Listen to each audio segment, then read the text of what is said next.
E aí, pessoal, tudo belezinha? Mister Darkness aqui novamente para outro react. Bora lá, bora lá.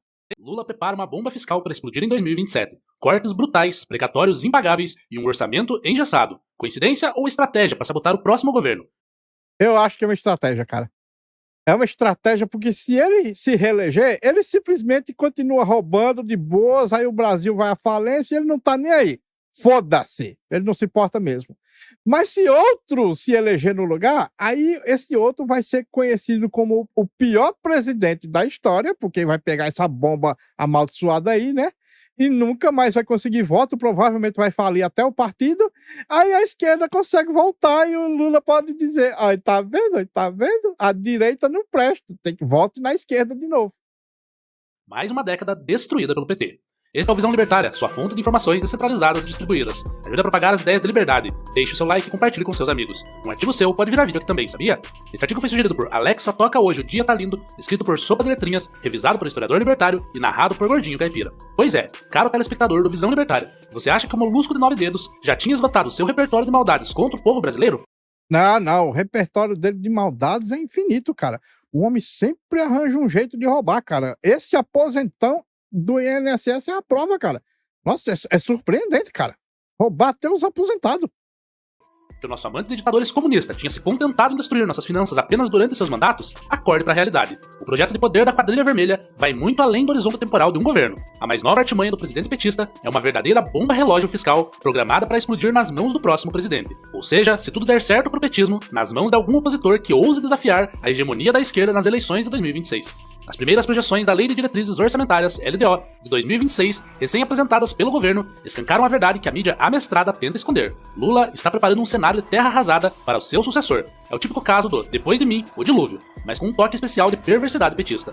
O plano é simples e diabólico: gastar sem limites até o último dia de mandato, distribuir benesses aos deputados para depois jogar no colo do próximo presidente um orçamento não apenas engessado, mas completamente inviável. Pasmem, as projeções mostram que em 2027, o primeiro ano do próximo governo, as despesas discricionárias, aquelas que o governo tem flexibilidade para aplicar em áreas como custeio, investimento em políticas públicas, serviços e infraestrutura, cairão de 208,3 bilhões em 2026 para 122,2 bilhões, uma queda abrupta de mais de 40%. E como se não bastasse esse corte brutal desses mais de 122 bilhões que sobrarão para despesas discricionárias, 56,5 bilhões já estão reservados para emendas parlamentares, ou seja, para o balcão de negócios que sustenta a base governista no Congresso. Sim, você leu certo, mais da metade do orçamento discricionário será destinado a alimentar o apetite insaciável dos parlamentares por verbas que possam usar para fazer média com seus eleitores.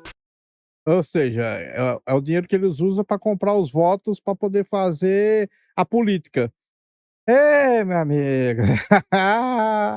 É tudo criminoso ali, cara. Para colocar esse número em perspectiva, os especialistas, e não estamos falando de liberais radicais, mas dos próprios técnicos do governo, estimam que o mínimo necessário para manter a máquina pública operando de forma eficiente seria algo em torno de 70 bilhões de reais. Ou seja, já começaremos 2027 com um déficit operacional. E se você acha que eles irão reduzir o tamanho da máquina pública, com certeza não. Não, agora reduza. Agora reduza. Eles querem aumentar? Mas espere, tem mais. Se você acha que em 2027 a coisa será ruim, prepare-se para o apocalipse fiscal que virá em seguida. Em 2028, as projeções indicam que as despesas discricionárias cairão para 59,5 bilhões de reais, dos quais 58 bilhões de reais serão destinados a emendas parlamentares. Sim, você fez as contas corretamente. Sobrarão apenas 1,5 bilhão para todo o resto. E em 2019, segure-se na cadeira, apenas 8,9 bilhões. Um valor que nem sequer cobre as emendas parlamentares. E qual é a razão por trás desse estrangulamento orçamentário sem precedentes? A reinclusão dos precatórios no teto de gastos do novo arcabouço fiscal. Aquele mesmo arcabouço que foi vendido à população como uma solução genial para as nossas contas públicas. Oh, solução genial, claro, claro. Ah, solução genial, claro. Ah, sim, sim. Nossa, tão genial essa solução para eles, né? Mas que, como sempre alertamos, não passa de uma pedalada fiscal institucionalizada. Em 2027, o governo terá que arcar com nada menos que 124,3 bilhões de reais em precatórios, valor que saltará para 132 bilhões em 2028 e 144 bilhões em 2029. Dinheiro que o PT sabia que teria que pagar, mas que deliberadamente escolheu ignorar em seu planejamento, com a ajuda de uma decisão do STF. Afinal, para que se preocupar com problemas que só surgirão depois do término do mandato, não é mesmo? Pra que se preocupar com o presente ou com o futuro, quando o futuro já vai estar na mão de outro, né? Ah, meu amigo, é isso aí, gasta, gasta, gasta, deixa a dívida pro próximo otário. É importante lembrar que o próprio Lula foi quem articulou, junto ao STF, seu quintal particular, a suspensão temporária do pagamento integral dos precatórios. O argumento era que isso daria tempo ao governo para se preparar para o retorno ao pagamento integral dentro das regras fiscais a partir de 2027. Mas esse tempo foi usado para quê? Para reformas estruturais? Para melhorar a eficiência do gasto público? É, claro que não, você tá doido, é?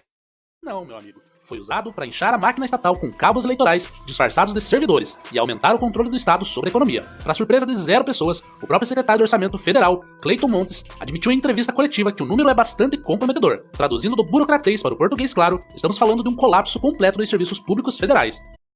Tudo por design, era tudo planejado. É por isso que quando o pessoal faz piada com o Lula dizendo que ele é analfabeto e tal, eu não acredito, porque ele é um gênio, cara. O golpe perfeito, cara. Você fode todo mundo, se for reeleito, você fode mais ainda e sai muito, muito rico, muito feliz da vida. E se não for eleito, o próximo otário vai se fuder de um jeito como nunca pode um presidente se fuder tanto. Nossa, é o golpe perfeito, cara. Ele é um gênio. Mas com a típica hipocrisia governamental, ele ainda teve a cara de pau de afirmar que não se trata de peça de ficção, mas sim de uma projeção que dá condições de ter esse tipo de discussão. Discussão? Que discussão, meu caro? O tempo para discussão era agora, enquanto ainda há margem para manobra. Mas o governo prefere empurrar o problema com a barriga, esperando que ele se resolva magicamente, ou mais provavelmente, contando que exploda nas mãos do próximo presidente. E não pense que é só o problema dos precatórios que assombra o futuro das contas públicas brasileiras. O crescimento das despesas obrigatórias é outro monstro que se alimenta da irresponsabilidade fiscal petista. Entre 2026 e 2027, essas despesas devem aumentar em astronômicos 139,7 bilhões. Só a Previdência responderá por 80,2 bilhões desse acréscimo, impulsionada tanto pelo crescimento dos precatórios quanto pela alta no número de beneficiários, muitos dos quais, diga-se de passagem, entraram no sistema previdenciário por meio de políticas populistas que ignoram completamente a sustentabilidade do sistema no longo prazo. Os gastos com o benefício da prestação Sustentabilidade a longo prazo. É como se os caras que só ficam no governo por 4 anos tivessem, ou no máximo 8, né? Tivesse alguma preocupação com quem vai se fuder depois desses 8 anos. Tá bom. Sei. continuada, o BPC, pago a idosos e pessoas com deficiência de baixa renda, devem subir 11,4 bilhões de reais. No total, os benefícios previdenciários passarão de 1,13 trilhão em 2026 para 1,2 trilhão em 2027, enquanto o BPC subirá de 140,1 bilhões de reais para 151,5 bilhões. São números estratosféricos que evidenciam a completa falta de responsabilidade com que o PT trata o dinheiro alheio, ou melhor, o seu dinheiro, caro telespectador. Enquanto isso, o que diz a ministra do Planejamento, Simone Tebet, sobre esse cenário catastrófico? Em março, em entrevista à TV estatal EBC, paga com nosso dinheiro para fazer propaganda do governo, ela deixou escapar a verdade. Abre aspas. A janela para grandes mudanças estruturais no ajuste acabará ficando para após a eleição de 2026. Fecha aspas. A janela para grande mudança vai ficar após a eleição. É o golpe perfeito. É o golpe maravilhoso, cara. Traduzindo, vamos empurrar com a barriga até a eleição, gastar a vontade para tentar eleger nosso candidato, e depois que o povo votar, bem, o problema será do próximo. Isso mostra como o incentivo de um político numa democracia é apenas de curto prazo, visando ganhos pessoais e a próxima eleição no máximo. E o mais alucinante dessa história toda é que mesmo diante desse cenário apocalíptico, o governo ainda tem a desfaçatez de estabelecer uma meta fiscal de superávit de 38,2 bilhões, equivalente a 0,25% do PIB para 2026. Isso mesmo, eles prometem guardar dinheiro enquanto preparam a maior armadilha fiscal da história recente. Mas até essa meta é uma farsa. As estimativas reais, que levam em conta os precatórios, ainda fora do teto de gastos, indicam um déficit de 16,9 bilhões de reais. Tem mais caroço nesse angu. Enquanto o governo gasta à vontade, quem vai pagar a conta da farra? Os mesmos de sempre. Você, eu e todos os brasileiros produtivos. Seja através da inflação galopante, que virá quando a conta não fechar, seja pelos impostos escorchantes que continuarão sugando nosso sangue, seja pelo colapso dos serviços públicos, que afetará principalmente os mais pobres, justamente aqueles que o PT cinicamente afirma defender. Dá pra perceber como o governo do PT afirma defender. Tá bom. É só golpe isso aí, homem. Ele diz, olha, a gente defende os mais pobres de ficarem ricos.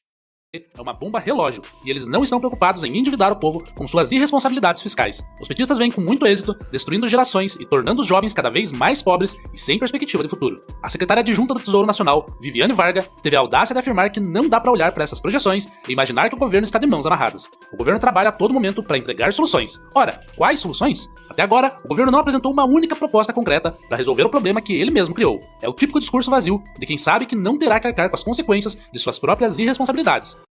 É o típico discurso de quem sabe que não vai dar nada. Eu faço merda, não dá nada, eu vou continuar fazendo merda. Eu lucro. Se o vencedor da próxima eleição for um opositor, então, prepare-se para a ladainha. O novo governo está destruindo tudo que Lula construiu. Vai ser essa ladainha aí que a gente vai ouvir.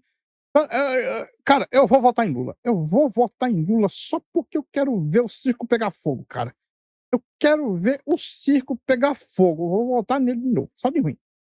Eles irão fazer de tudo para destruir a reputação do próximo presidente, caso ele seja de direita. Essa é a genialidade perversa do projeto petista de poder. Eles criam os problemas, lucram politicamente com soluções paliativas que só pioram a situação no longo prazo e depois culpam os outros quando a conta chega.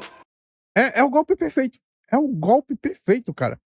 Por isso que eu digo, o Lula é um gênio, cara.